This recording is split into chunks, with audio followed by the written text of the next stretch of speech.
അസ്സലാമു അലൈക്കും വറഹ്മത്തുള്ളാഹി വബറകാതുഹു. ബിസ്മില്ലാഹിർ റഹ്മാനിർ റഹീം. അൽഹംദുലില്ലാഹി റബ്ബിൽ ആലമീൻ. വസ്സലാത്തു വസ്സലാമു അലാ അഷ്റഫിൽ മുർസലീൻ വഅലാ ആലിഹി വസ്വഹ്ബിഹി അജ്മഈൻ. അമ്മാ ബഅദ്. നിക്കാഹുമായി ബന്ധപ്പെട്ട കാര്യങ്ങളാണ് നമ്മൾ പറഞ്ഞുകൊണ്ടിരിക്കുന്നത്. കഴിഞ്ഞ ക്ലാസ്സിൽ ആരൊക്കെയാണ് ഒരു പെൺകുട്ടിയുടെ വലിയാകുന്നത്, എപ്പോഴാണ് ഖാദിക്ക് വിലായത്ത് ലഭിക്കപ്പെടുന്നത് എന്നതിനെക്കുറിച്ചൊക്കെയാണ് നിക്കാഹിൻ്റെ വിഷയത്തിൽ നമ്മൾ പറഞ്ഞത്. ഇനി നമ്മൾ ഇന്നത്തെ ക്ലാസ്സിൽ ചർച്ച ചെയ്യുന്നത് വക്കാലത്തിനെ കുറിച്ചാണ്. വളരെ പ്രധാനപ്പെട്ട ഒരു മസ്അലയാണ് വക്കാലത്തിൻ്റെ മസ്അല. വക്കാലത്ത് എന്നാൽ തനിക്ക് അധികാരമുള്ള ഒരു കാര്യത്തിനെ മറ്റൊരാളിലേക്ക് ഏൽപ്പിച്ചു കൊടുക്കുന്നതിനെയാണ് വക്കാലത്ത് എന്ന് നമ്മൾ പറയുക. ഒരു മുജ്ബിറായ വലിയ, അതായത് പെൺകുട്ടിയുടെ പിതാവ്, പിതാമഹൻ എന്നിവർക്കും അതുപോലെ നിക്കാഹിൻ്റെ അധികാരത്തിൽപ്പെട്ട, കഴിഞ്ഞ ക്ലാസ്സിൽ നമ്മൾ പറഞ്ഞ 12ഓളം ആളുകളെ നമ്മൾ എണ്ണുകയുണ്ടായി, അവർക്കൊക്കെ തൻ്റെ അധികാരത്തിനെ മറ്റൊരാളിലേക്ക് വക്കാലത്തായി ഏൽപ്പിച്ചു കൊടുക്കാൻ സാധിക്കും. അങ്ങനെ ഏൽപ്പിച്ചു കൊടുക്കാൻ പ്രത്യേക കാരണങ്ങളുടെ ആവശ്യമൊന്നുമില്ല. എന്തെങ്കിലും കാരണങ്ങൾ ഉണ്ടായാൽ മാത്രമേ പിതാവിന് ഏൽപ്പിച്ചു കൊടുക്കാൻ പാടുള്ളൂ, അല്ലെങ്കിൽ വക്കാലത്ത് ചെയ്യാൻ പാടുള്ളൂ എന്നൊന്നുമില്ല. പ്രത്യേക കാരണമൊന്നുമില്ല. അത് ആദ്യമായി വിവാഹം ചെയ്യപ്പെടുന്ന കന്യകയായ സ്ത്രീയാവട്ടെ, അതല്ല രണ്ടാമതായിട്ടൊക്കെ വിവാഹം കഴിക്കപ്പെടുന്ന പുനർവിവാഹത്തിലുള്ള അകന്യകയായിട്ടുള്ള തൻ്റെ അധികാരത്തിലുള്ള സ്ത്രീ ആവട്ടെ, ആരെ വിവാഹം ചെയ്തു കൊടുക്കാൻ വേണ്ടിയാണെങ്കിലും യോഗ്യരായ ആളുകളെ ഈ വലിയന്, അതായത് ഇതിൻ്റെ രക്ഷിതാവിന്, ഇവളുടെ രക്ഷിതാവിന് ഏൽപ്പിച്ചു കൊടുക്കാം. നമ്മൾ മുൻപത്തെ സമ്മതത്തിനെ കുറിച്ച്, നിക്കാഹിൻ്റെ സമ്മതത്തിനെ കുറിച്ച് നമ്മൾ പറയുന്നിടത്ത് നമ്മൾ പറഞ്ഞിരുന്നു, മുജിബിറായ വലിയ, അതായത് ഒരു പെൺകുട്ടിയെ വിവാഹം ചെയ്തു കൊടുക്കാൻ അവളുടെ സ്വന്തം പിതാവിനും പിതാമഹനും അവളുടെ സമ്മതമില്ലാതെ തന്നെ, അവരെയാണ് നമ്മൾ മുജിബിറായ വലിയ എന്ന് പറയുക. അവൾക്ക് അനുയോജ്യനായ ഒരു ഇണയാണ് അവൾക്ക് വരുന്നത് എങ്കിൽ സമ്മതമില്ലാതെ തന്നെ മുജിബിറായ വലിയ, അതായത് പിതാവിനും പിതാമഹനും അവൾക്ക് നിക്കാഹ് ചെയ്തു കൊടുക്കാൻ പറ്റും എന്ന് നമ്മൾ പറഞ്ഞിട്ടുണ്ടായിരുന്നു. അതേപോലെ തന്നെയാണ് വക്കാലത്താക്കുന്ന രീതിയും. തൻ്റെ അധികാരത്തിലുള്ള മകളെ അല്ലെങ്കിൽ പേരക്കുട്ടിയെ വിവാഹം ചെയ്തു കൊടുക്കാൻ, വക്കാലത്താക്കാൻ വേണ്ടി ഈ പെൺകുട്ടിയുടെ സമ്മതം വലിയന് ആവശ്യമില്ല. എന്നാൽ മുജിബിർ അല്ലാത്ത വലിയ എന്ന് നമ്മൾ ആരെയാണ് പറയുക? പിതാവോ പിതാമഹനോ അല്ലാത്ത ബാക്കിയുള്ള ആളുകളെയാണ്, വലിയകളെയാണ് നമ്മൾ മുജിബിർ അല്ലാത്ത വലിയ. അങ്ങനത്തെ ഒരു പെൺകുട്ടിയുടെ നിക്കാഹ് ചെയ്തു കൊടുക്കാൻ വക്കാലത്താക്കുന്ന സമയത്ത്, ഉദാഹരണം പറയാം, ആങ്ങളെയാണ് നിക്കാഹ് ചെയ്തു കൊടുക്കാനുള്ള അധികാരത്തിലുള്ളത്. അങ്ങനെ ആങ്ങളെയാകുന്ന സമയത്ത് ആങ്ങളെ ഗൾഫിലാണ് അല്ലെങ്കിൽ മറ്റെവിടെയെങ്കിലും പ്രദേശത്താണ്. അപ്പോൾ ആങ്ങളെ മറ്റൊരാളെ വക്കാലത്താക്കുകയാണെങ്കിൽ ഈ പെൺകുട്ടിയുടെ സമ്മതം വാങ്ങിച്ച്, അവളുടെ സമ്മതം ഉണ്ടെങ്കിൽ മാത്രമാണ് ഇത്തരത്തിൽ വക്കാലത്താക്കാൻ പറ്റുകയുള്ളൂ. കാരണം സമ്മതമില്ലാതെ ഒരു പെൺകുട്ടിയുടെ കാര്യത്തിൽ ഇടപെടാനുള്ള അധികാരം പരിശുദ്ധ ദീൻ പിതാവിനും പിതാമഹനും ഉപ്പയുടെ ഉപ്പാക്കു മാത്രമാണ് നൽകിയിട്ടുള്ളത് എന്നുള്ളതാണ്. അതായത് തൻ്റെ അധികാരത്തിലുള്ള ഒരു കാര്യത്തിന് മാത്രമേ ഒരാൾക്ക് വക്കാലത്താക്കി കൊടുക്കാൻ കഴിയുകയുള്ളൂ. പിതാവിനും പെൺകുട്ടിയുടെ സമ്മതമില്ലാതെ നിക്കാഹ് ചെയ്ത് കൊടുക്കാൻ കഴിയുമല്ലോ, അപ്പോൾ അവർക്കത് വക്കാലത്ത് ചെയ്യാനും കഴിയും. എന്നാൽ ഇവർ രണ്ടുപേരും അല്ലാത്ത ബാക്കിയുള്ള വലിയകൾ വരുന്ന ആളുകളൊക്കെ, അവർക്കൊന്നും സമ്മതമില്ലാതെ പെൺകുട്ടിയുടെ വിവാഹം ചെയ്തു കൊടുക്കാൻ അധികാരമില്ല. അതുപ്രകാരം തന്നെ അവർക്ക് വക്കാലത്ത് ചെയ്തു കൊടുക്കാനുള്ള അധികാരവും പരിശുദ്ധ ദീൻ നൽകുന്നില്ല. അതാണ് നമ്മൾ പറഞ്ഞത്, സ്വന്തമായി ചെയ്യാൻ അർഹതയുള്ള കാര്യങ്ങൾ മാത്രമേ മറ്റൊരാൾക്ക് വക്കാലത്താക്കി നമുക്ക് ഏൽപ്പിച്ചു കൊടുക്കാൻ കഴിയുകയുള്ളൂ എന്ന്. അത് തന്നെ മുജിബിറായ വലിയാണെങ്കിൽ തന്നെയും അത് ആദ്യമായി കന്യകയായ ഒരു പെൺകുട്ടിയുടെ വിഷയത്തിലാണ് പറയുന്നത്. പുനർവിവാഹമൊക്കെ നടത്തുകയാണെങ്കിൽ സ്വന്തം മകളാണെങ്കിൽ പോലും, അല്ലെങ്കിൽ സ്വന്തം പേരക്കുട്ടിയാണെങ്കിൽ, അതായത് വാപ്പയോ വല്ലിപ്പയോ ആണെങ്കിൽ തന്നെയും ആ അകന്യകയായ സ്ത്രീയുടെ സമ്മതം ഇത്തരത്തിൽ വക്കാലത്ത് ഏൽപ്പിച്ചു കൊടുക്കാൻ ആവശ്യമാണ്. ഇതൊക്കെ നമ്മൾ മുൻപത്തെ ക്ലാസ്സുകളിൽ ചർച്ച ചെയ്തിട്ടുള്ളതാണ്. അപ്പോൾ ഇനി ഒരു സംശയം, ഇവരുടെ സമ്മതമില്ലാതെ നിക്കാഹ് കർമ്മം ചെയ്തു. ഉദാഹരണം പറയുക, സഹോദരൻ അവൻ്റെ പെങ്ങളുടെ നിക്കാഹ് അവളുടെ സമ്മതമില്ലാതെ മറ്റൊരാളെ വക്കാലത്ത് ഏൽപ്പിച്ചു കൊടുത്തു. അങ്ങനെ ഏൽപ്പിക്കപ്പെട്ട ആൾ നിക്കാഹ് കർമ്മം ചെയ്തു എങ്കിൽ മുൻപ് ഈ പെൺകുട്ടിക്ക് വധുവിന് സമ്മതമായിരുന്നുവെങ്കിൽ മാത്രമാണ് ആ നിക്കാഹ് സ്വഹീഹാകുന്നത്. അതല്ലായിരുന്നുവെങ്കിൽ, അതായത് പെൺകുട്ടിക്ക് ഇത്തരത്തിൽ തൻ്റെ സഹോദരൻ മറ്റൊരാളെ നിക്കാഹ് ഏൽപ്പിച്ചതിന് സമ്മതമുണ്ടായിരുന്നില്ല എങ്കിൽ ആ നിക്കാഹ് കർമ്മം ശരിയായിട്ടില്ല എന്നുള്ളതാണ് പരിശുദ്ധ ദീൻ നമ്മെ സൂചിപ്പിക്കുന്നു. ഇനി മറ്റൊരു സംശയം, ഒരാൾ മറ്റൊരാളെ വക്കാലത്താക്കി, ഈ വക്കാലത്ത് ഏൽപ്പിക്കപ്പെട്ട, ഉദാഹരണം എ എന്ന് പറയുന്ന ആൾ ബി എന്ന് പറയുന്ന ആൾക്ക് വക്കാലത്താക്കുകയാണ്. അങ്ങനെ ബി എന്ന് പറയുന്ന ആൾക്കും ആ സമയം എത്തിയ സമയത്ത് നിക്കാഹ് ചെയ്തു കൊടുക്കാനുള്ള സന്ദർഭം ഉണ്ടായില്ല, സാഹചര്യം ഉണ്ടായില്ല. അങ്ങനെ ബി എന്ന് പറയുന്ന ആൾ സി എന്ന് പറയുന്ന ആൾക്ക് നിക്കാഹിനെ ഏൽപ്പിച്ചു കൊടുക്കുന്ന സമയത്ത് ഈ എയുടെ സമ്മതം കൂടി ഉണ്ടെങ്കിൽ മാത്രമേ ബിക്ക് സിക്ക് ഈ ഒരു നിക്കാഹ് കർമ്മം വക്കാലത്തായി ഏൽപ്പിച്ചു കൊടുക്കാൻ സാധിക്കുകയുള്ളൂ. അതായത് യഥാർത്ഥ വലിയിൻ്റെ സമ്മതമുണ്ടെങ്കിൽ മാത്രമാണ് വക്കീലിന് മറ്റൊരാളെ നിക്കാഹ് കർമ്മം ചെയ്യാൻ ഏൽപ്പിക്കാൻ പാടുള്ളൂ എന്നാണ് പരിശുദ്ധ ദീനിൻ്റെ അധ്യാപനം. പിന്നെയുള്ള ഒരു കാര്യം, ഈ വക്കാലത്തായി നമ്മൾ നിക്കാഹ് കർമ്മം ചെയ്യുന്ന സമയത്ത് ഇത് നിക്കാഹിൻ്റെ സമയത്ത് പരാമർശിക്കണോ എന്നുള്ളതാണ്. അതിന് കൃത്യമായ നിലപാട് എന്താണെന്ന് വെച്ച് കഴിഞ്ഞാൽ, രണ്ട് സാക്ഷികൾക്കും വരനും ഈ നിക്കാഹ് വക്കാലത്തായി ഏൽപ്പിക്കപ്പെട്ടതാണ് എന്ന വിവരമുണ്ടെങ്കിൽ അത് നിക്കാഹിൻ്റെ വചനങ്ങളിൽ പരാമർശിക്കേണ്ടതില്ല എന്നുള്ളതാണ് പരിശുദ്ധ ദീൻ പഠിപ്പിക്കുന്നത്. മറിച്ചാണെങ്കിൽ, അതായത് വരനോ രണ്ട് സാക്ഷികൾക്കോ ഇത്തരത്തിൽ വക്കാലത്ത് എന്ന നിലക്കാണ് ഈ വലിയ കൈ കൊടുക്കാൻ വരുന്നത് എന്നത് അറിയില്ല എങ്കിൽ ആ സദസ്സിൽ വെച്ചുകൊണ്ട് അല്ലെങ്കിൽ ആ കർമ്മം നടക്കുന്ന സമയത്ത് വക്കാലത്തൻ അൻഹു എന്ന് പറഞ്ഞുകൊണ്ട് ഇത് വക്കാലത്തായാണ് ചെയ്യുന്നത് എന്നത് പരാമർശിക്കൽ നിർബന്ധമായിട്ടുള്ള കാര്യമാണ്. മഹാനായ ഇബ്നു ഹജർ റളിയല്ലാഹു അൻഹു പറയുന്നത്, നിക്കാഹ് കർമ്മം സ്വഹീഹാകാൻ അനുവദനീയമാകാനുള്ള നിബന്ധനയാണ് വക്കാലത്തിൻ്റെ കാര്യം പറയുക എന്നുള്ളതാണ്. അങ്ങനെ വക്കാലത്തിനെ പരാമർശിച്ചിട്ടില്ലെങ്കിലും നിക്കാഹ് സ്വഹീഹാകും എന്നാണ് ഇബ്നു ഹജർ റഹിമഹുല്ലാ എന്നിവരുടെയൊക്കെ അഭിപ്രായം. അപ്പോൾ രണ്ടു കൂട്ടർക്കും, അതായത് സാക്ഷികൾക്കും വരനും എല്ലാവർക്കും അറിയാം ഇത് വക്കാലത്തെ നിലക്കാണ് ഈ കർമ്മം നടക്കുന്നത്. സാധാരണഗതിയിൽ അറിയുമല്ലോ നിക്കാഹ് കർമ്മം ചെയ്യുമ്പോൾ. അത്തരത്തിൽ അറിയുമെങ്കിൽ നിക്കാഹിൻ്റെ കർമ്മത്തിൽ ഇത് വക്കാലത്തായി നടത്തപ്പെടുന്നു എന്ന് പ്രത്യേകമായി പരാമർശിക്കേണ്ട ആവശ്യമൊന്നുമില്ല. അത്തരത്തിലല്ലാത്ത സാഹചര്യത്തിൽ അത് പ്രത്യേകമായി പരാമർശിക്കാനും നമ്മൾ ശ്രദ്ധിക്കണം. അപ്പോൾ വലിയിൻ്റെ ഭാഗത്ത് നിന്ന് മാത്രമല്ല നമുക്ക് ഇത്തരത്തിൽ വക്കാലത്താക്കാൻ സാധിക്കുക. വരനും, അതായത് പുതിയാപ്പിള ഇപ്പോൾ ഗൾഫിലാണോ അല്ലെങ്കിൽ നമ്മൾ കോവിഡ് സമയത്തൊക്കെ കുറേ നിക്കാഹുകളൊക്കെ ആ രീതിയിലുണ്ടായല്ലോ, വരന് നിക്കാഹിൻ്റെ അവസരത്തിൽ പങ്കെടുക്കാൻ സാധിച്ചിട്ടില്ല എങ്കിൽ വരനും ഇപ്രകാരം തൻ്റെ നിക്കാഹ് സ്വീകരിക്കുന്നതിന് വേണ്ടി മറ്റൊരാളെ ഏൽപ്പിച്ചു കൊടുക്കാനും പരിശുദ്ധ ദീൻ അനുമതി നൽകുന്നുണ്ട്. ഇത്തരത്തിൽ ഏൽപ്പിച്ചു കൊടുക്കുന്ന ആളും പ്രത്യേകമായി ശ്രദ്ധിക്കേണ്ട കാര്യമുണ്ട്. അപ്പോൾ ഇനി നമ്മൾ ഒരു ഉദാഹരണം എടുത്ത് നോക്കുക. ഏത് രീതിയിലായിരിക്കണം അവരുടെ കലിമത്തുകൾ അല്ലെങ്കിൽ അവരുടെ വാക്കുകൾ അങ്ങോട്ടും ഇങ്ങോട്ടും കൈമാറേണ്ടത് എന്നുള്ളതാണ്. പെൺകുട്ടിയുടെ രക്ഷിതാവ് വരൻ്റെ വക്കീലിനോട്, അതായത് വരൻ്റെ വക്കീൽ എന്ന് പറയാൻ വരൻ്റെ പകരം വന്ന ആളുണ്ടല്ലോ, അയാളോട് പറയേണ്ടത് ഇന്നാലിന്നയാളുടെ മകൻ ഇന്നാലിന്നവന്. ഇപ്പോൾ ഉദാഹരണം പറയാം, അബ്ദുള്ള എന്നവരുടെ മകൻ മുഹമ്മദ് എന്നവന് എൻ്റെ മകൾ ഇന്നാലിന്നവളെ ഞാൻ നിക്കാഹ് ചെയ്തു കൊടുത്തു എന്നെന്ത് ചെയ്യുക പറയാം. ഈ രീതിയിലാണ് എന്ത് ചെയ്യേണ്ടത്, വലിയ വരൻ്റെ വക്കീലിനോട് എന്ത് ചെയ്യേണ്ടത് പറയേണ്ടത്. അപ്പോൾ തിരിച്ച് വരൻ്റെ വക്കീൽ, അതായത് പുതിയാപ്പിളൻ്റെ പകരം വന്ന ആ വക്കീലുണ്ടല്ലോ, അയാൾ പറയേണ്ടത് രൂപം എന്ന് പറയുന്നത് അവന് വേണ്ടി അവളുടെ നിക്കാഹ്, ഇന്നാലിൻ്റെ മകൾ ഇന്നാലിൻ്റെ ആളുടെ മകൾ എന്നാലിന്നവരുടെ നിക്കാഹ് അവന് വേണ്ടി എന്ന് നമ്മൾ പ്രത്യേകമായിട്ട് പറയണം എന്നുള്ളതാണ്.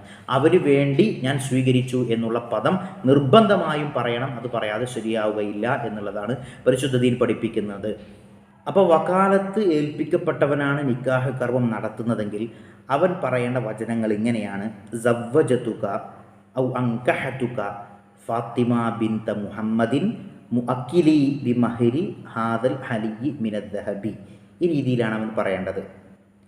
എന്നെ വക്കാലത്തേൽപ്പിച്ച മുഹമ്മദിൻ്റെ മകൾ ഫാത്തിമയെ ഈ സ്വർണ്ണാഭരണം മഹറിന് പകരം നിനക്ക് ഞാൻ ഇണയാക്കി തന്നു, കൂട്ടിച്ചേർത്ത് തന്നു, നിക്കാഹ് ചെയ്തു തന്നു. എന്താ വെച്ച് കഴിഞ്ഞാൽ അങ്ങനെ പറയുക. അല്ലെങ്കിൽ ഇനി സഹോദരിയാണെങ്കിൽ സവ്വജതുക ഫാത്തിമ ഉഖ്ത സൈദിൻ വക്കാലത്തൻ അൻഹു ബിമഹരി ഹാദൽ ഹലിയി മിനദ്ദഹബി. ഈ രീതിയിലാണ് നമ്മൾ വക്കാലത്തായി നമ്മൾ പറയുന്ന സമയത്ത് നിക്കാഹിൻ്റെ സീഗ പറയേണ്ടത് എന്നത് പ്രത്യേകം ശ്രദ്ധിക്കണം.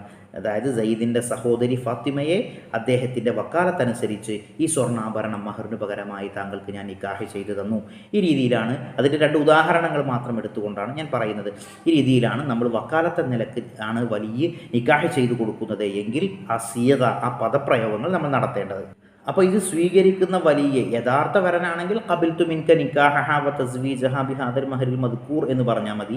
അതല്ല ഈ വരനും ഇനി വക്കീലാണെങ്കിൽ, അതായത് വരനും മറ്റൊരാളെ തൊട്ട് വക്കീലായി വന്നതാണെങ്കിൽ ഖബിൽതു മിൻക നിക്കാഹഹ വ തസ്വീജഹ വക്കാലത്തൻ അൻഹു ബിമഹരി ഹാദൽ മദ്കൂർ എന്നൊക്കെ പറഞ്ഞു. എന്നെ ഏൽപ്പിക്കപ്പെട്ട, എന്നെ വക്കാലത്താക്കിയ ആൾക്കു വേണ്ടി അവൻ്റെ നിക്കാഹിനെ ഞാൻ സ്വീകരിച്ചു. ഈ രീതിയിലാണ് വരനും, അതായത് കൈ കൊടുക്കുന്ന വരനും വക്കീലാണെങ്കിൽ ഈ രീതിയിലാണ് പദപ്രയോഗം നടത്തേണ്ടത്. ഇനി നിക്കാഹ് ചൊല്ലിക്കൊടുക്കുന്ന വചനങ്ങൾക്ക് അതിന് നമ്മൾ സീഗ എന്നാണ് പറയുക. ആ പദപ്രയോഗങ്ങൾ രണ്ടെണ്ണമാണ്. ഒന്ന് ഈജാബ്, മറ്റൊന്ന് ഖബൂൽ. ഈജാബ് എന്ന് പറയുന്നത് പ്രഖ്യാപന വാക്യമാണ്. എന്ന് പറഞ്ഞു കഴിഞ്ഞാൽ ഞാൻ താങ്കൾക്ക് നിക്കാഹ് ചെയ്തു തന്നു. ഈ രീതിയിലുള്ള പ്രഖ്യാപനത്തിനെയാണ് നമ്മൾ എന്ത് പറയുക, ഈജാബ് എന്ന് പറയുന്നത്. അപ്പോൾ ഖബൂൽ എന്ന് പറഞ്ഞാൽ നിങ്ങൾ നിക്കാഹ് ചെയ്തു തന്നതിനെ ഞാൻ സ്വീകരിച്ചു, തൃപ്തിപ്പെട്ടു, ഇങ്ങനെ പറയുന്നതിനെയാണ് നമ്മൾ ഖബൂൽ എന്ന് പറയുന്നത്. അപ്പോൾ ഇതിൻ്റെ പദപ്രയോഗം സാധാരണഗതിയിൽ അറിയുന്ന വിവാഹിതരാകാൻ പോകുന്ന ആളുകൾക്ക് വേണ്ടി ഞാനൊന്ന് പറയാം.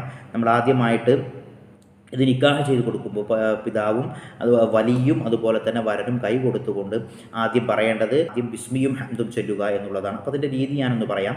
ബിസ്മില്ലാഹിർ റഹ്മാനിർ റഹീം അൽഹംദുലില്ലാഹി റബ്ബിൽ ആലമീൻ വസ്സലാത്തു വസ്സലാമു അലാ അഷ്റഫിൽ മുർസലീൻ വഅലാ ആലിഹി വസ്വഹ്ബിഹി അജ്മഈൻ. അപ്പോൾ ബിസ്മിയും ഹംദും സ്വലാത്തും സലാമൊക്കെ ചൊല്ലി അതിനുശേഷം വലിയ പറയേണ്ടത് ഉസവ്വിജുക അലാമ അമറല്ലാഹു തആല ബിഹി മിൻ ഇംസാക്കിൻ ബിമഅറൂഫിൻ ഔ തസ്രീഹിൻ ബിഇഹ്സാൻ എന്ന് പറഞ്ഞതിന് ശേഷം സവ്വജ്തുക വ അൻകഹതുക ബിന്തി ഡേഷ് എന്താ പേര് വെച്ചാൽ ആ പേര് ബിമഹിരി ഹാദൽ ഹലിയി മിനദ്ദഹബി. അപ്പോൾ മറ്റേ ആൾ പറയണം, ഭർത്താവ് പറയണം അല്ലെങ്കിൽ വരൻ പറയണം ഖബിൽതു മിൻക നിക്കാഹഹ വ തസ്വീജഹ ബിഹാദൽ മഹരിൽ മദ്കൂർ. അത് അതിൻ്റെ മലയാളത്തിൽ നമ്മൾ പറഞ്ഞു കൊടുക്കാറുണ്ട്. എൻ്റെ മകൾ ഫാത്തിമ, ഉദാഹരണം ഫാത്തിമ എന്നവളെ ഈ സ്വർണ്ണാഭരണം മഹറിന് പകരമായി താങ്കൾക്ക് ഞാൻ നിക്കാഹ് ചെയ്തു തന്നു, ഹലാലായ ഭാര്യയാക്കി കൂട്ടിച്ചേർത്ത് തന്നു എന്നൊക്കെ പല ആൾക്കാർ പല പദങ്ങൾ ഉപയോഗിക്കാറുണ്ട്. നിക്കാഹ് ചെയ്തു തന്നു എന്ന പദം പ്രയോഗിച്ചാലും മതിയാകും. അപ്പോൾ മറ്റൊരാൾ പറയും താങ്കളുടെ മകൾ ഫാത്തിമ എന്നവളെ ഈ സ്വർണ്ണാഭരണം മഹറിന് പകരമായി താങ്കൾ എനിക്ക് നിക്കാഹ് ചെയ്തു തന്നതിനെ ഞാൻ സ്വീകരിച്ചു, തൃപ്തിപ്പെട്ടു. അതിനുശേഷം രണ്ടു കൂട്ടരും സ്വല്ലല്ലാഹു അലാ സയ്യിദിന മുഹമ്മദിൻ വഅലാ ആലിഹി വസ്വഹ്ബിഹി അജ്മഈൻ. ഇത്രയും ലളിതമാണ് പരിശുദ്ധ ദീനിൻ്റെ നിക്കാഹിൻ്റെ കർമ്മം. ഇതോടുകൂടി ആ രണ്ട് ബന്ധങ്ങൾ ഒന്നിക്കുകയാണ്, ഭാര്യ ഭർത്താക്കന്മാരായി മാറുകയാണ് ചെയ്യുന്നത്. അതിൻ്റെ ചില സുന്നത്തുകളുണ്ട്, സ്വീകയുടെ ഷർത്തുകളാണ് നമ്മളിപ്പോൾ ഈ പറഞ്ഞത്. അതിൻ്റെ മുമ്പ് ഒരു ഹുതുബയൊക്കെ നമുക്ക് സുന്നത്തുണ്ട്, അതിലേക്ക് നമുക്ക് വരാം. അപ്പോൾ ഈജാബിൻ്റെ പദപ്രയോഗങ്ങളിൽ പ്രധാനമായിട്ട് നമ്മൾ സവ്വജ്തുക അൻകഹതുക എന്ന രണ്ട് പദങ്ങൾ ഉണ്ടായിരിക്കൽ, രണ്ടിലേതെങ്കിലും ഒരു പദം ഉണ്ടായിരിക്കൽ നിർബന്ധമാണെന്നാണ് ഫുഖഹാ നമ്മെ പഠിപ്പിക്കുന്നത്. കാരണം ആ രണ്ട് പദങ്ങളാണ് ഇതുമായി ബന്ധപ്പെട്ട് പരിശുദ്ധ ഖുർആനിൽ വന്നിട്ടുള്ളത്. അതാണ് അതിന് കാരണം. അപ്പോൾ സവ്വജ്തുക അൻകഹതുക എന്നുള്ള പദമല്ലാതെ ഞാൻ നിനക്ക് അനുവദനീയമാക്കി തന്നു എന്ന് പറഞ്ഞു, അല്ലെങ്കിൽ ഞാൻ ഉടമപ്പെടുത്തി തന്നു, തംലീക്ക് ചെയ്തു തന്നു, ഇബാഹത്ത് ചെയ്തു തന്നു, ഇങ്ങനത്തെ പദപ്രയോഗങ്ങൾ കൊണ്ടൊന്നും നിക്കാഹ് ചെയ്യാവില്ല. സവ്വജ്തുക അൻകഹതുക ഈ രണ്ടാമതൊരു പദം ഉണ്ടായിരിക്കൽ നിർബന്ധമാണ്, എങ്കിൽ മാത്രമേ നിക്കാഹ് സ്വഹീഹാവൂ എന്നുള്ളതാണ്. രണ്ടാമത്തെ ഘടകമാണ് ഖബൂൽ ചെയ്യുക. അതായത് ഇയാൾ തന്ന പ്രഖ്യാപനം ഞാൻ വിവാഹം ചെയ്തു തന്നു എന്ന് പറഞ്ഞതിനെ നമ്മൾ സ്വീകരിക്കുകയാണ്. ഞാൻ സ്വീകരിച്ചു, തൃപ്തിപ്പെട്ടു. ഈ ഖബൂൽ ചെയ്യുന്ന സമയത്ത് പ്രത്യേകമായി നമ്മൾ ശ്രദ്ധിക്കേണ്ട ചില കാര്യങ്ങളുണ്ട്. അതിൽ ഒന്നാമത്തതായി വധുവിൻ്റെ പേരോ സർവ്വനാമമോ അവളിലേക്ക് ചൂണ്ടിയോ വേണം നമ്മൾ ഈ ഖബൂൽ ചെയ്യുന്നതിന് വേണ്ടി. അതായത് വധുവിൻ്റെ പേര് ഇപ്പോൾ ഫാത്തിമയാണെങ്കിൽ ഫാത്തിമയെ ഞാൻ സ്വീകരിച്ചു, അല്ലെങ്കിൽ അവളുടെ സർവ്വനാമം ലമീർ അവൾ ഹിയ എന്നൊക്കെ പറഞ്ഞുകൊണ്ട് സർവ്വനാമം എന്ന് നമ്മൾ പറയാറുണ്ടല്ലോ, ലമീർ എന്ന് നമ്മൾ പറയും, അതുപയോഗിച്ചു. അല്ലെങ്കിൽ അവൾ അവിടെ നിൽക്കണമെങ്കിൽ അവൾ ചൂണ്ടിയിട്ടോ ആയിരിക്കണം നമ്മൾ അത് സ്വീകരിക്കേണ്ടത് എന്നുള്ളത്. നിക്കാഹിൻ്റെ കർമ്മത്തിൽ പെണ്ണുങ്ങൾ പറ്റുമോ എന്നുള്ളതൊക്കെ കാണാൻ പറ്റുന്ന ആൾക്കാരാണെങ്കിൽ അവിടെ, ബാക്കിയുള്ളവരൊക്കെ കാണാൻ പറ്റുന്ന ആളുകളാണെങ്കിൽ അവിടെ പെൺകുട്ടികൾക്ക് സന്നിഹിതരാകുന്നതിനെ കൊണ്ട് കുഴപ്പമൊന്നുമില്ല, മനസ്സിലായല്ലോ.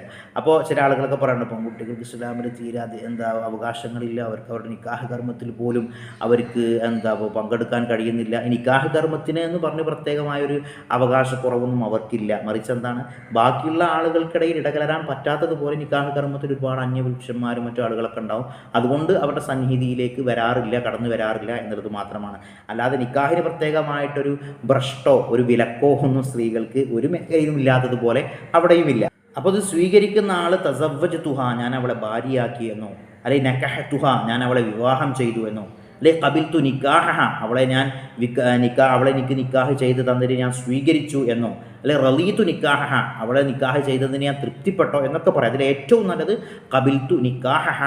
നമ്മൾ എല്ലാവരും ഒന്നുകൂടി പരിപൂർണമായിക്കോട്ടെ എന്ന് കരുതി നമ്മളൊക്കെ പറയാം ഖബിൽതു നിക്കാഹ വ തസ്വീജഹ ബിഹാദൽ മഹരിൽ മദ്കൂർ എന്ന് നമ്മൾ എന്ത് ചെയ്യാറുണ്ട്, പരിപൂർണമായി പറയാം. അപ്പോൾ അതാണ് അതിൻ്റെ ഏറ്റവും അഫ്ളലായ രൂപം, അത് ശരിയാകുന്ന രൂപം. ഈ പദപ്രയോഗങ്ങളൊക്കെ നമ്മുടെ കലിമത്തുകളിൽ വരാൻ വേണ്ടി പ്രത്യേകമായി ശ്രദ്ധിക്കണം. അങ്ങനെ ഈ ഈജാബും കബൂലും, അതായത് വലിയ പറയുന്നു കെട്ടിച്ചു തന്നു, വരൻ പറയുന്നു ഞാൻ സ്വീകരിച്ചു, തൃപ്തിപ്പെട്ടു എന്ന് നമ്മൾ പറയുമ്പോൾ ഇതാണ് ഈജാബും കബൂലും. ഇതിൻ്റെ ഇടയിൽ വേറെയുള്ള വാക്കുകൾ കൊണ്ടൊന്നും ഇടകലർത്താൻ പാടില്ല എന്നുള്ളത്. അന്യമായ നിക്കാഹുമായി ബന്ധപ്പെടാത്ത വാക്കുകളെ കൊണ്ട് ഇതുമായി ഇടകലർന്നു കഴിഞ്ഞാൽ, ഇതിൻ്റെ ഇടയിൽ വന്നു കഴിഞ്ഞാൽ, അതായത് ഇയാൾ പറഞ്ഞു വലിയ പറയാണ് ഞാൻ നിനക്ക് വിവാഹം ചെയ്തു തന്നു, അപ്പോൾ ഇയാൾ വേറെ എന്താ ഫോൺ വന്ന് എന്തൊക്കെ ഒന്ന് വർത്താനം പറഞ്ഞു സംസാരിച്ചു, അതായത് അത് രണ്ടിൻ്റെയും ഇടയിൽ മറ്റൊരു കലിമത്ത് വന്നു കഴിഞ്ഞാൽ ആ നിക്കാഹ് സ്വാധുവാവുകയില്ല എന്നുള്ളതൊക്കെയാണ് ഫത്ഹുൽ മുഈനിൽ പറയുന്ന അഭിപ്രായ വ്യത്യാസങ്ങൾ ഉണ്ടെങ്കിൽ പോലും ഇത് രണ്ടിൻ്റെയും ഇടയിൽ മറ്റു ഗ്യാപ്പുകളോ മൗനമോ അല്ലെങ്കിൽ മറ്റു അന്യപദപ്രയോഗങ്ങളോ വർത്താനങ്ങളോ ഒന്നും ഇല്ലാതിരിക്കാൻ വേണ്ടിയിട്ട് പ്രത്യേകം ശ്രദ്ധിക്കേണ്ടതാണ്. അപ്പോൾ നിക്കാഹുമായി ബന്ധപ്പെട്ട പദപ്രയോഗങ്ങളാണെങ്കിൽ കുഴപ്പമില്ല. ഇപ്പോൾ നമ്മുടെ നാട്ടിലൊക്കെ ചെയ്യുന്നത് പോലെ ഉസ്താദുമാർ അത് കൈപിടിച്ച് പറഞ്ഞു കൊടുക്കലാണ്. അപ്പോൾ ഇയാൾ സവ്വജ്തുക മറ്റയാൾക്ക് പറഞ്ഞു കൊടുക്കുന്നതിൻ്റെ ഇടയിൽ സംസാരം വരുന്നുണ്ട്. അത് കാരണം എന്താ വന്നാൽ കുഴപ്പമില്ല, അത് അന്യമായൊരു സംസാരമല്ല, ഈ പറയേണ്ട കാര്യം പറഞ്ഞു കൊടുക്കുകയാണ്. പിന്നെ മറ്റൊരു പ്രധാനപ്പെട്ട കാര്യം, ഈ നിക്കാഹ് ചെയ്യാൻ ഖത്തീബ് അല്ലെങ്കിൽ ഖാദിയരും ആണെന്നൊന്നുമില്ല കേട്ടോ. യഥാർത്ഥ വലിയ ഉണ്ടെന്നുണ്ടെങ്കിൽ വലിയും അതുപോലെ തന്നെ വരനുമുണ്ട്, 2 സാക്ഷികളുമുണ്ട് എങ്കിൽ നിക്കാഹ് കർമ്മം സാധ്യമാവും. പിന്നെ എന്താണെന്ന് വെച്ച് കഴിഞ്ഞാൽ അതൊക്കെ നമ്മുടെ നാട്ടിൽ നിൽക്കുന്ന ഒരു സമ്പ്രദായമായി ദീനി ചട്ടക്കൂടും അതിൻ്റെ ഒരു ബലവും ബന്ധത്തിനൊരു ഐക്യവും ഒക്കെ കൊടുക്കുന്നതിന് വേണ്ടിയുള്ള ഒരു നല്ല രീതി നമ്മുടെ നാട്ടിൽ തുടർന്നു പോരുന്നു എന്നുള്ളതാണ്. ചെറുശ്ശേരി ഉസ്താദിനോടോ ആരോടോ മറ്റൊരാൾ ചോദിച്ചു എന്നാണ്, എന്തിനാണ് നിങ്ങൾ നിക്കാഹ് ഇങ്ങനെ മൂല്യമാർ പറഞ്ഞു കൊടുക്കാൻ നിൽക്കുന്നത്, വലിയ നേരിട്ടാണ് പറഞ്ഞാൽ പോരെ കെട്ടിച്ചു തന്നു എന്നുള്ളത്. അപ്പോൾ അദ്ദേഹം ചോദിച്ചു എന്നാണ്, ഇതൊരു മന്ത്രിമാരൊക്കെയുള്ള സദസ്സിൽ വെച്ചുകൊണ്ടാണ് ഈ ചർച്ച ചെയ്തത് എന്നുള്ളതാണ്. ചെറുശ്ശേരി ഉസ്താദാണോ എന്നെ ഓർമ്മിപ്പിച്ചിട്ടുണ്ട്, ഏതായാലും സംസ്ഥയുടെ പണ്ഡിതനാണ്. അപ്പോൾ അദ്ദേഹം പറഞ്ഞു എന്നാണ്, എന്തിനാണ് നിങ്ങൾ സത്യപ്രതിജ്ഞ ചെയ്യുന്ന സമയത്ത് ഗവർണറോ അല്ലെങ്കിൽ രാഷ്ട്രപതിയൊക്കെയാണല്ലോ അത് ചൊല്ലിക്കൊടുക്കുക, അതിപ്പോൾ നിങ്ങൾക്ക് നോക്കി വായിക്കാൻ കഴിയാണ്ടൊന്നുമല്ല, പക്ഷെ അതൊരു കാര്യത്തിൻ്റെ ഗൗരവം ഉണ്ടാകുമ്പോൾ ഏറ്റുപറയലും ചൊല്ലിക്കൊടുക്കലൊക്കെ ഉണ്ടാകും, അതുമായി ബന്ധപ്പെട്ടതാണ് എന്നൊക്കെ പറഞ്ഞ് കേട്ടിട്ടുണ്ട്. അല്ലാഹുതആല മഹാന്മാരുടെയൊക്കെ വെളിച്ചവും അവരുടെയൊക്കെ മദതും നമുക്ക് നൽകി അനുഗ്രഹിക്കട്ടെ. അപ്പോൾ ഇതിലൊക്കെ ഒരുപാട് കാര്യങ്ങളുണ്ട് എന്ന് മനസ്സിലാക്കുക. അപ്പോൾ നിക്കാഹിൽ നിന്ന് തിരിഞ്ഞു കളയുന്നു എന്നുള്ള നിലക്ക് മൗനം പോലും ഈ ഈജാബിൻ്റെയും കബൂലിൻ്റെയും ഇടയിലുണ്ടാവാൻ പാടില്ല. പെട്ടെന്ന് ഞാൻ നിക്കാഹ് ചെയ്തു തന്നു എന്ന് പറയുമ്പോൾ സ്വീകരിച്ചു എന്ന് പറയാം. മറ്റുള്ള സംസാരങ്ങളോ മറ്റുള്ള മൗനമോ ഇതിൽ നിന്ന് തിരിഞ്ഞു കളയുന്ന രീതിയിലുള്ള മറ്റു പ്രവർത്തനങ്ങളൊന്നും തന്നെ ഇതിനിടയിൽ ഉണ്ടാകാൻ പാടില്ല എന്നുള്ളത് പ്രത്യേകം ശ്രദ്ധിക്കേണ്ടതാണ്. അപ്പോൾ ഇനി സവ്വജതുക വങ്കഹതുക എന്നൊക്കെ പറയുന്ന സമയത്ത് അറബി ഭാഷ അത്രക്ക് വശമില്ലാത്ത ആളുകൾ പേടിക്കേണ്ട വിഷയമൊന്നുമില്ല. മലയാളത്തിൽ പറഞ്ഞാലും ഇത് നിക്കാഹ് കർമ്മം സഹിഹാകും, രണ്ടു കൂട്ടർക്കും തിരിയണമെന്നേ ഉള്ളൂ. അപ്പോൾ ഇനി എന്തെങ്കിലുമൊക്കെ തന്നെ ചെറിയ ആശപ്പ് ഫത്ഹുൽ മുല്ലൊക്കെ പറയുന്നത് സവ്വജതക എന്ന് മൗലിയത്തിയവർ, സവ്വജുത്തു എന്ന് പറയുന്നതിന് ഒരു ത എന്നൊക്കെ അറബി ഭാഷ അറിയാത്തതോ പരിജ്ഞാനം ഇല്ലാത്തതിൻ്റെയൊക്കെ പുറത്ത് അങ്ങനെ വന്നു കഴിഞ്ഞാൽ അതൊക്കെ പൊറുക്കപ്പെടും, സാരല്ല എന്നുള്ളതാണ് പറയുന്നത്. അപ്പോൾ നിക്കാഹ് കർമ്മത്തിൽ ഇത്തരത്തിൽ എന്തെങ്കിലുമൊക്കെ ചെറിയ അപാകതകൾ വന്നിട്ടുണ്ടെങ്കിൽ ശരിയായിട്ടുള്ള ആദ്യമൊക്കെ ഒന്ന് ചെയ്യിപ്പിക്കാനൊന്നും നിൽക്കേണ്ട ആവശ്യമില്ല, അതൊക്കെ പൊറുക്കപ്പെടുന്ന കാര്യങ്ങൾ തന്നെയാണ്. മലയാളത്തിൽ പറഞ്ഞാലും നിക്കാഹ് കർമ്മം ശരിയാകും എന്നുള്ളതാണ്. പക്ഷെ അറബി പറയുമ്പോൾ അള്ളാഹുവിൻ്റെ ഖുർആനിൻ്റെ ഭാഷയാണ്, സ്വർഗത്തിലെ ഭാഷയാണ്, റസൂലുള്ളാഹിയുടെ ഭാഷയാണ്. അതിൻ്റെ ഒരു ബർക്കത്തും അതിൻ്റെ ഒരു നേട്ടവുമൊക്കെ നമ്മുടെ ജീവിതത്തിൽ ഉണ്ടായിക്കൊള്ളട്ടെ എന്നത് കരുതിയാണ് നമ്മൾ ആ രീതിയിൽ ചെയ്യുന്നത്. അപ്പോൾ വരനും വലിയും കഴിഞ്ഞു കഴിഞ്ഞാൽ നിക്കാഹിൻ്റെ ഏറ്റവും പ്രധാനപ്പെട്ട മറ്റൊരു ഘടകമാണ് 2 സാക്ഷികൾ ഉണ്ടായിരിക്കുക. സാക്ഷികൾ വളരെ പ്രധാനപ്പെട്ട ഒരു കാര്യമാണ് പരിശുദ്ധ ഇസ്ലാമിൽ. ഒരു ഇടപാട് നടക്കുമ്പോൾ അതിൻ്റെ തെളിവായി നിൽക്കുന്ന സാക്ഷികൾ എന്ന് പറയുന്നത് അത്രയും വിശ്വസ്തരായ ആളുകളായിരിക്കണം. ഒരു 10ഓളം ഗുണങ്ങൾ സാക്ഷികൾക്കുണ്ടായിരിക്കണമെന്ന് മഹത്തുക്കൾ നമുക്ക് പഠിപ്പിച്ചു തരുന്നുണ്ട്. അതിലൊന്നാമതൊരു വിശ്വാസിയായിരിക്കണം, ഒരു മുസ്ലിം ആയിരിക്കണം. കാരണം ഇതൊരു ഇസ്ലാമികമായ ആരാധനയാണ്, ഇസ്ലാമികമായ കർമ്മമാണ്. അപ്പോൾ അതിൻ്റെ സാക്ഷിയും ഒരു മുസ്ലിം ആയിരിക്കണം. നമ്മൾ രജിസ്റ്റർ ഓഫീസിൽ പോയിട്ട് ഒപ്പിട്ടു എന്നുള്ളത് കരുതിയൊന്നും പരിശുദ്ധ ദീനിന് അതൊരു തെളിവായിട്ടോ പരിശുദ്ധ ദീനിന് അതൊരു ഒരു അവലംബമായിട്ടോ കണക്കാം. അപ്പോൾ മുസ്ലിം ആയിരിക്കണം 2 സാക്ഷികളും. രണ്ടാമതായി സ്വതന്ത്രരായിരിക്കണം, അടിമത്തത്തിലുള്ളവരാവരുത്. മൂന്നാമതായി പുരുഷനായിരിക്കണം, സ്ത്രീകൾക്ക് സാക്ഷിത്വം നിക്കാഹ് കർമ്മത്തിൻ്റെ വിഷയത്തിൽ പരിശുദ്ധ ദീൻ നൽകുന്നില്ല, പുരുഷനായിരിക്കണം. നാലാമത്തത് നീതിമാനായിരിക്കണം, ആളുകൾക്കിടയിൽ നീതി കാണിക്കുന്ന ആളായിരിക്കണം ഈ ഒരു സാക്ഷിയായിട്ട് വരേണ്ടത്. തെമ്മാടിയായി ആളുകളോടൊക്കെ അതിക്രമം കാണിച്ച് നടക്കുന്ന ആളുകളെ പരമാവധി നമ്മൾ ഉപേക്ഷിച്ച് നിർത്തണം. അഞ്ചാമതായി ബുദ്ധി ഉണ്ടായിരിക്കണം, ബുദ്ധിക്ക് വകതിരിവില്ലാത്ത ആളെ പിടിച്ചുകൊണ്ട് എന്ത് ചെയ്യരുത്, നിക്കാഹ് കർമ്മത്തിൻ്റെ സാക്ഷിയാക്കി നിർത്തരുത്. ആറാമതായി പ്രായപൂർത്തിയായ ആളായിരിക്കണം നിക്കാഹ് കർമ്മത്തിന് വേണ്ടി. കാരണം അയാളുടെ അടുക്കലെ കീർത്തന ഉണ്ടാവുകയുള്ളൂ, അയാൾക്ക് കൽപ്പനകൾ അംഗീകരിക്കാൻ പാടുള്ളൂ. അപ്പോൾ അതുപോലെ തന്നെ സാക്ഷികൾക്ക് ആവശ്യമായ, സാക്ഷി എന്ന് പറഞ്ഞാൽ എന്താ, ഒരു കാര്യം കാണാൻ കേൾക്കുകയാണ്. അപ്പോൾ കാഴ്ച ശക്തി വേണം, കേൾവി ശക്തി വേണം, സംസാര ശക്തി, ഇത് മൂന്നും ഉണ്ടായ ആളുകളെയാണ് നമ്മൾ സാക്ഷികളായി പരിഗണിക്കേണ്ടത്. കാഴ്ച, കേൾവി, സംസാര ശക്തി ഉണ്ടാവണം. എട്ടാമതായി നിക്കാഹിൻ്റെ വചനം മനസ്സിലാവുന്ന ആളായിരിക്കണം. ഇയാൾ ഏതോ അന്യഭാഷയാണ്, ഇവർ തമ്മിൽ എന്താ കൈമാറുക, ഇയാൾക്ക് അറബി ഭാഷ അറിയില്ല, മലയാള ഭാഷ അറിയില്ല. ഈ നിക്കാഹ് സ്വഹീഹാകാനുള്ള വാക്കുകൾ പറയുന്നതൊന്നും മനസ്സിലാകാത്ത ഒരാളാണ് സാക്ഷിയെങ്കിൽ അയാൾ സാക്ഷിയായി അംഗീകരിക്കാൻ പറ്റില്ല. നിക്കാഹിൻ്റെ വചനം അയാൾക്ക് മനസ്സിലാവണം. അതൊരു നല്ല സൗണ്ടുള്ള ഒരു സ്ഥലത്ത് വെച്ചിട്ട് എന്ത് ചെയ്തു, നിക്കാഹ് കർമ്മം നടത്തി വിചാരിക്കുക. ഇത് വരനും ഇവർ പരസ്പരം കൈമാറി സാക്ഷികൾ കേട്ടില്ല എന്ന് വിചാരിക്കുക, അത് സാധുവാകുകയില്ല. സാക്ഷികൾക്ക് കേൾക്കണം. അത് അയാളുടെ പ്രശ്നം കൊണ്ട് കേൾക്കാത്തതാണെങ്കിലും ചുറ്റുപാട് കൊണ്ട് കേൾക്കാത്തതാണെങ്കിലും എന്താണെങ്കിലും നിക്കാഹ് ശരിയാവുകയില്ല. അവർ കേൾക്കണം, വചനം മനസ്സിലാകുന്ന ആളായിരിക്കണം. ഒൻപതാമതായിട്ട് മാന്യത നഷ്ടപ്പെടുന്ന നിലവാരം കുറഞ്ഞ പ്രവർത്തനങ്ങളിൽ ഏർപ്പെടാത്തവനായിരിക്കണം. അപ്പോൾ പ്രധാനമായിട്ട് പരീക്ഷയുമായി ബന്ധപ്പെടുന്ന ആളുകളൊക്കെ ആ വിഷയത്തിൽ ശ്രദ്ധിക്കേണ്ടതായിട്ടുണ്ട്. മാന്യതയില്ലാത്ത പ്രവർത്തനങ്ങൾ സമൂഹത്തിലൊക്കെ വളരെ മോശത്തരത്തിലുള്ള മദ്യപാനികളായിട്ടുള്ള അല്ലെങ്കിൽ തെമ്മാടികളായിട്ടുള്ള ആളുകളൊക്കെ ആണെന്നുണ്ടെങ്കിൽ അവരൊക്കെ സാക്ഷി നിർത്താൻ പറ്റില്ല എന്നുള്ളതാണ് പറയുന്നത്. പത്താമതായി പറയുന്നത് ഫാസിഖ്, തെമ്മാടിയായ ആളെ സംബന്ധിച്ചിടത്തോളം അയാളെയും സാക്ഷി നിർത്തരുത്, അയാൾ സാക്ഷിയാകാൻ പറ്റിയവനല്ല എന്നുള്ളതാണ് പരിശുദ്ധ ദീനിൻ്റെ അധ്യാപനം. അപ്പോൾ ഈ ക്വാളിറ്റീസൊക്കെ അടങ്ങിയ ആളുകളായിരിക്കണം നിക്കാഹ് കർമ്മത്തിൻ്റെ 2 സാക്ഷികളായിട്ട് നമ്മൾ നിശ്ചയിക്കേണ്ടത്. അപ്പോൾ ആരാണ് ഒരു ഫാസിഖ് എന്ന് പറഞ്ഞാൽ, തെമ്മാടി എന്ന് പറഞ്ഞാൽ ആരാണ്? ഫത്ഹുൽ മുല്ലൊക്കെ പറയുന്നുണ്ട്, കൊലപാതകം, വ്യഭിചാരം, വ്യഭിചാര ആരോപണം, മറ്റൊരാളെ ആരോപിക്കുക തെളിവൊന്നുമില്ലാതെ, പലിശ ഭക്ഷിക്കുന്ന ആൾ, യത്തീമിൻ്റെ സമ്പത്ത് ഭക്ഷിക്കുന്ന ആൾ, കള്ളസത്യം ചെയ്യുന്ന ആൾ, കള്ളസാക്ഷ്യം പറയുന്ന ആൾ, അളവ് തൂക്കത്തിൽ കൃത്രിമം കാണിക്കുന്ന ആൾ, കുടുംബബന്ധം മുറിക്കുന്ന ആൾ, മാതാപിതാക്കളെ വെറുപ്പിക്കുന്നവൻ, നിസ്കാരം പാഴാക്കുന്നവൻ, സക്കാത്തിനെ പിന്തിപ്പിക്കുക, സക്കാത്ത് കൊടുക്കാതിരിക്കുക, ഏഷണി പറഞ്ഞ് നടക്കുന്ന ആൾ, ദീനീപരമായി പുച്ഛിക്കപ്പെടുന്ന തെറ്റുകൾ ചെയ്യുന്ന ആൾ, അതുപോലെ തന്നെ ഗീബത്ത് പറയുക, ഇത്തരം വൻ പാപങ്ങളും അതുപോലെ തന്നെ അതിൻ്റോടൊപ്പം തന്നെ ചെറുപാപങ്ങൾ നിത്യമായി ചെയ്യുന്നത് ഒഴിവാക്കുമ്പോൾ മാത്രമേ ഒരാൾ നീതിമാനാകൂ എന്നുള്ളതാണ്. അപ്പോൾ നമുക്കിടയിലൊക്കെ എത്ര നീതിമാന്മാരുണ്ടാകും എന്നുള്ളത് നമ്മൾ ഓരോരുത്തരും ശ്രദ്ധിക്കേണ്ട കാര്യമാണ്. പക്ഷെ ഒരാളുടെ നന്മകൾ അയാളുടെ ചെറുപാപങ്ങളെക്കാൾ കൂടുതലാണെങ്കിൽ അവൻ നീതിമാനാണ് എന്നാണ് ഫത്വൽ മുല്ലി പറയുന്നത്. അവൻ്റെ നന്മയും തുല്യമാണ്, തിന്മയും തുല്യമാണ്. അങ്ങനെയാണെങ്കിലും അവൻ ഫാസിഖാണ് എന്നുള്ളതാണ്. അല്ലെങ്കിൽ അവൻ്റെ ചെറുപാപങ്ങളും ചെറുദോഷങ്ങളും അവൻ ചെയ്തത് ഒരുപാട് ചെറുദോഷങ്ങളാണുള്ളത്, അവരും ഫാസിഖിൽ പെടും എന്നുള്ളതാണ് ഫത്വൽ മുഈനിൽ പറയുന്നത്. അപ്പോൾ ഉള്ളതിൽ വെച്ച് ഏറ്റവും നല്ല സാക്ഷികളെ വേണം നമ്മുടെ നിക്കാഹ് കർമ്മത്തിന് വേണ്ടി തിരഞ്ഞെടുക്കാൻ. അള്ളാഹു തൗഫീഖ് നൽകി അനുഗ്രഹിക്കുമാറാവട്ടെ. ഇൻഷാ അല്ലാഹ് അടുത്ത ക്ലാസ്സിൽ നമുക്ക് മഹറുമായി ബന്ധപ്പെട്ട് എന്താണ് മഹർ നൽകേണ്ടത്, മഹർ നൽകാൻ ഏറ്റവും നല്ലതായത് എന്താണ്, അതുപോലെ തന്നെ സ്ത്രീധനവുമായി ബന്ധപ്പെട്ട് എന്തൊക്കെയാണ് ഇസ്ലാം പറയുന്നത്, അതിൽ വല്ല വസ്തുതയുമുണ്ടോ എന്നതിനെക്കുറിച്ചൊക്കെയാണ് ചർച്ച ചെയ്യുന്നത്. അള്ളാഹു തൗഫീഖ് നൽകി അനുഗ്രഹിക്കട്ടെ. അസ്സലാമു അലൈക്കും വറഹ്മത്തുള്ളാഹി വബറകാതുഹു.